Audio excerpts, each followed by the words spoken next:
31 दिसंबर 1600 को इंग्लैंड की महारानी एलिजाबेथ I ने ब्रिटिश ईस्ट इंडिया कंपनी को एक शाही चार्टर दिया।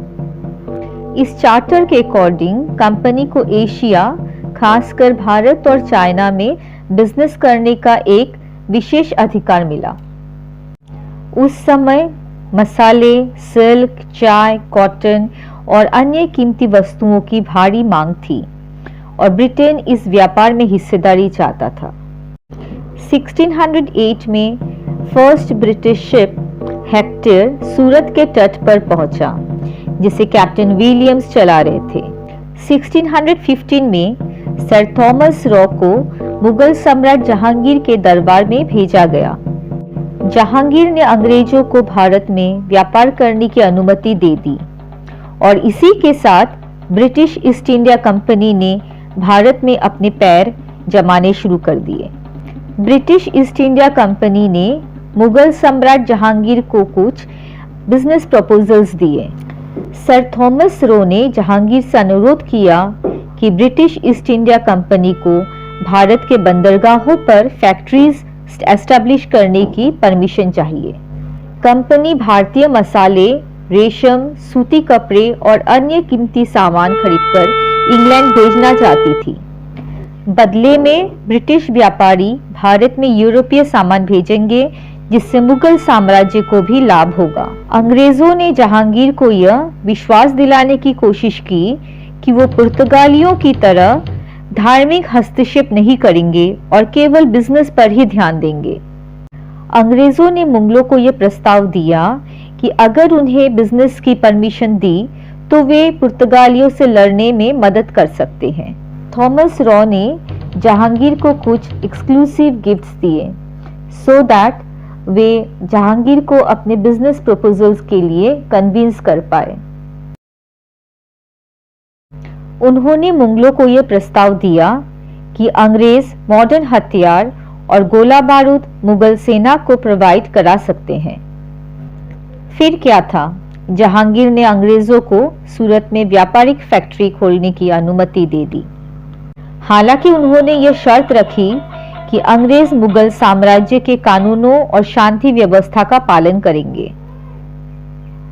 इस संधि के बाद ईस्ट इंडिया कंपनी ने धीरे धीरे अपने व्यापार को बढ़ाया और आगे चलकर बंगाल, मद्रास और मुंबई में भी अपनी फैक्ट्रियां स्थापित की।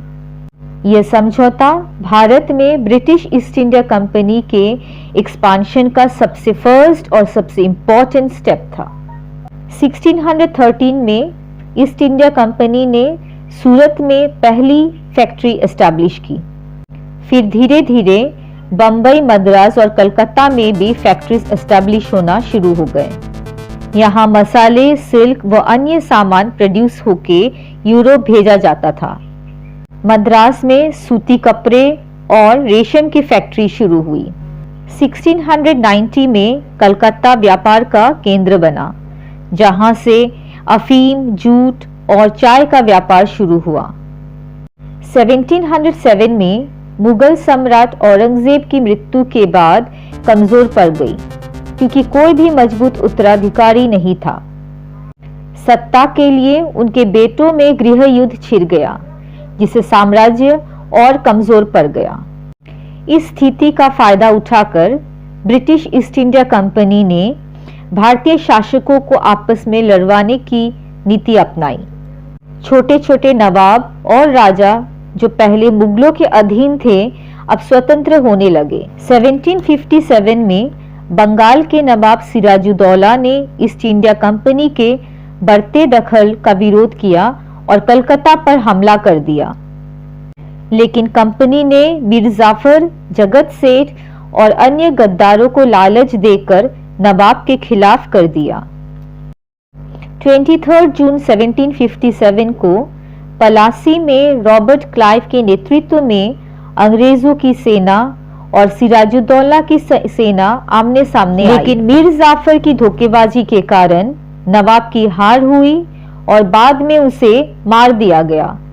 लेकिन जीत के बाद ईस्ट इंडिया कंपनी ने बंगाल की सत्ता मीर जाफर को सौंप दी। लेकिन असली नियंत्रण अंग्रेजों के हाथ में रहा। कंपनी बंगाल की दौलत लूटकर और मजबूत हो गई। 1764 में बक्सर की लड़ाई ने भारत में ब्रिटिश सत्ता को और मजबूत कर दिया। इस युद्ध में मुगल बादशाह शाह आलम द्वितीय, बंगाल के नवाब मीर कासिम और अवध के नवाब शुजाउद्दौला ने मिलकर ईस्ट इंडिया कंपनी के खिलाफ मोर्चा खोला। लेकिन अंग्रेजों की संगठित सेना और बेहतर राजनीति के आगे भारतीय गठबंधन हार गई। रॉबर्ट क्लाइव के नेतृत्व में ब्रिटिश सेना की जीत हुई। 1965 में इलाहाबाद संधि के तहत शाह आलम II ने ईस्ट इंडिया कंपनी को बंगाल, बिहार और उड़ीसा की राजस्व वसूली सौंप दी। अब कंपनी सिर्फ व्यापार नहीं बल्कि शासक भी बन गई। उन्होंने किसानों और जमींदारों पर टैक्स बढ़ा दिए, जिससे बंगाल की अर्थव्यवस्था बर्बाद हो गई। बक्सर की लड़ाई के बाद ईस्ट इंडिया कंपनी की पकड़ पूरे भारत में मजबूत होती चली गई और मुगल सम्राट सिर्फ नाम मात्र का शासक रह गया। ब्रिटिश ईस्ट इंडिया कंपनी ने भारत पर कब्जा करने के लिए डिवाइड एंड रूल की पॉलिसी अपनाई। 1767 से 1799 के बीच ब्रिटिश ईस्ट इंडिया कंपनी और मैसूर के शासक हैदर अली व टीपू सुल्तान के बीच 4 बार युद्ध हुए। पहले 2 युद्धों में हैदर अली और टीपू सुल्तान ने अंग्रेजों को करारा टक्कर दी, लेकिन चौथे युद्ध में टीपू सुल्तान शहीद हो गए और मैसूर पर अंग्रेजों का कब्जा हो गया। इस जीत से दक्षिण भारत में ब्रिटिश शासन और मजबूत हो गया। मराठा साम्राज्य भारत की सबसे शक्तिशाली सेनाओं में से एक था, जिसने मुगलों, अफगानों और अंग्रेजों के खिलाफ वीरता से संघर्ष किया। छत्रपति शिवाजी महाराज ने मराठा साम्राज्य की नींव रखी और उनके बाद पेशवाओं ने इसे और मजबूत किया। मराठा योद्धाओं की बहादुरी से अंग्रेज भी डरते थे, लेकिन 1761 में पानीपत की तीसरी लड़ाई और फिर अंग्रेजों के खिलाफ 3 मराठा युद्धों में धीरे धीरे उनकी ताकत कमजोर होती गई। 1818 में अंग्रेजों ने बाजीराव द्वितीय को हराकर मराठा साम्राज्य को समाप्त कर दिया, लेकिन मराठा वीरता और स्वतंत्रता संग्राम की उनकी भावना भारत के इतिहास में अमर रहेगी। सिख साम्राज्य की स्थापना महाराजा रंजीत सिंह ने 1799 में की थी। वे अपनी वीरता और कुशल शासन के लिए प्रसिद्ध थे। उन्होंने अफगानों और अंग्रेजों को पंजाब से दूर रखा, लेकिन 1839 में उनकी मृत्यु के बाद साम्राज्य कमजोर हो गया और सत्ता संघर्ष शुरू हो गया। अंग्रेजों ने इस स्थिति का फायदा उठाकर 2 एंग्लो सिख युद्ध लड़े।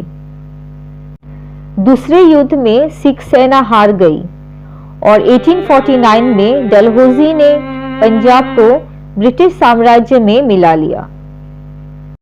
ब्रिटिश ईस्ट इंडिया कंपनी ने भारत पर पूरी तरह कब्जा करने के लिए कई नीतियां अपनाई, जिनमें से सबसे कुटिल थी डॉक्ट्राइन ऑफ लैप्स।